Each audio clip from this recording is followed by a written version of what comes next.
গাজীপুরে স্ত্রীকে হত্যার পর মরদেহ আগুনে পোড়ানোর অভিযোগ উঠেছে স্বামী মিজানুর রহমানের বিরুদ্ধে। সকালে পোশাক শ্রমিক মারুফা আক্তারের মরদেহ উদ্ধার করেছে পুলিশ। গতরাতে উপজেলার ইদ্রবপুর এলাকায় এ ঘটনা ঘটে। এরপর থেকে পলাতক মিজানুর। তিনি একটি ওষুধের দোকানে পরিচালনা করতেন।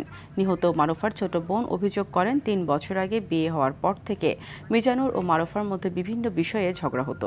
মারুফাকে হত্যার পর ঘরে তালা লাগিয়ে আগুন দিয়ে এটি আত্মহত্যা বলে প্রচার করার চেষ্টাও করেন মিজানুর।